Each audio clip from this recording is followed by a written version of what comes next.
अस्पताल नाम से ही मन में एक जगह आ जाती है। जिंदगी और मौत दोनों एक ही छत के नीचे सांसों के फासले पर है, जहां हर इंसान उम्मीद लेकर जाता है। और ये सिर्फ एक इमारत नहीं, ये एक पूरी दुनिया है जहां किसी की सांसें शुरू होती हैं तो किसी की रुक जाती हैं। अस्पताल का हर दिन मरीजों की चीख पुकार से भरा रहता है, लेकिन रात में वही अस्पताल कुछ और ही दिखने लगता है। लिफ्ट की आवाजें धीमी हो जाती हैं, गलियारे खामोश हो जाते हैं और लोग बात करना बंद कर देते हैं। सिटी केयर हॉस्पिटल में भी कुछ ऐसा ही होता था, और खासकर वार्ड 13 में तो ये और भी डरावना लगता था। यहाँ हर शख्स रहस्यमयी तरीके से गायब हो जाता है। न तो उनका पता चला है, न ही उनका शव। लोगों का कहना है कि वार्ड 13 में कोई आता है और कमरे में मौजूद हर शख्स को अपने साथ ले जाता है। ये कहानी है रवि कुमार की। आधुनिक विचारों वाले शहर के लड़के रवि को MBBS के बाद जूनियर डॉक्टर के रूप में सिटी केयर अस्पताल में पहली नौकरी मिली। रवि स्वभाव से बहुत ही दयालु था। लोगों की सेवा करके उसे एक अलग ही मानसिक शांति मिलती थी। लेकिन कहते हैं कि शैतान दयालु लोगों को भी नहीं छोड़ता। वो अपने सामने आने वाली हर चीज को नष्ट कर देता है, चाहे वो इंसान हो या जानवर। लेकिन उस रात की कहानी ने पूरे अस्पताल को हिला कर रख दिया। हर दिन की तरह उस दिन भी रवि ड्यूटी पर था। वही रोज की तरह रूटीन चेकअप और मरीजों से बातें करना। लेकिन आज उसे कुछ नया अनुभव हो रहा था। उसे आज नाइट शिफ्ट मिली थी। वो नहीं चाहता था, लेकिन सीनियर के कहने को भला कौन मना कर सकता है।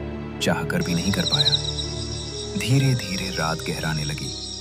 डिनर के बाद रवि अपनी नाइट शिफ्ट वाले वार्ड की तरफ चल पड़ा। गेट पर पहुंचते ही उसे अजीब सा महसूस हुआ। दिन भर तो अस्पताल एम्बुलेंस की आवाजों से भरा रहता था, लेकिन अब वह एक खंडहर जैसा लग रहा था। न कोई मरीज दिखाई दे रहा था, न कोई इंसान।